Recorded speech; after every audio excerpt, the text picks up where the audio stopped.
સુરતમાં ઉત્તરાયણ પોલીસ મથકે તાંત્રિકે વિધિ કરવાના બહાને પરિણીતા પર 2 વર્ષ સુધી બળાત્કાર ગુજાર્યાની ઘટના સામે આવી છે।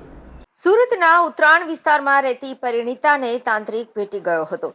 ઘરમાં ધાર્મિક કર્મકાંડ વિધિ કરવાના બહાને પરિણીતા સાથે બીભત્સ અડપલા કર્યા હતા।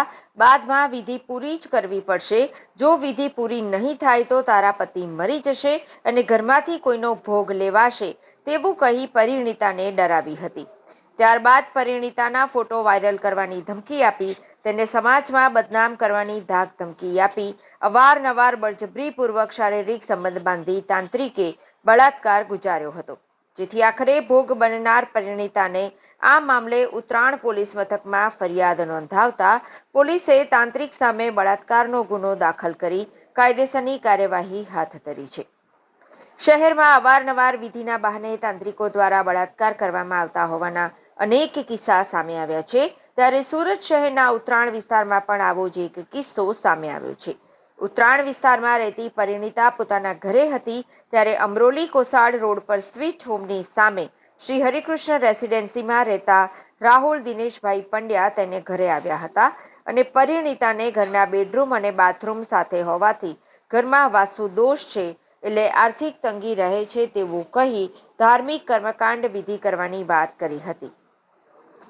રાહુલ પંડ્યાએ મગના અને અડદના દાણા લઈ પરિણીતાને બેડરૂમના દરવાજા વચ્ચે ઊભી રાખી કપાળે જીભથી ચાંદલો કરવો પડશે તેમ કહીને કિસ કરવાની કોશિશ કરી હતી। જોકે પરિણીતાએ પ્રતિકાર કરતા આખરે રાહુલે હવે તમારે આ વિધિ પૂરી કરવી જ પડશે અને જો તું આ વિધિ પૂરી નહીં કરે તો તારો પતિ મરી જશે ને ઘરમાંથી પણ કોઈનો ભોગ લેવાશે તેવું કહીને પરિણીતાને ડરાવી હતી।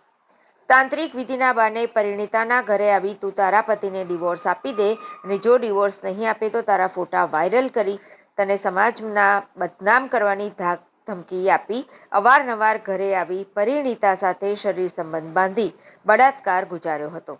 2 વર્ષ બાદ આખરે આ મામલે પરિણીતાએ ઉત્તરાયણ પોલીસ મથકમાં ફરિયાદ નોંધાવતા પોલીસે રાહુલ પંડ્યા સામે બળાત્કારનો ગુનો દાખલ કરી કાયદેસરની કાર્યવાહી હાથ ધરી છે।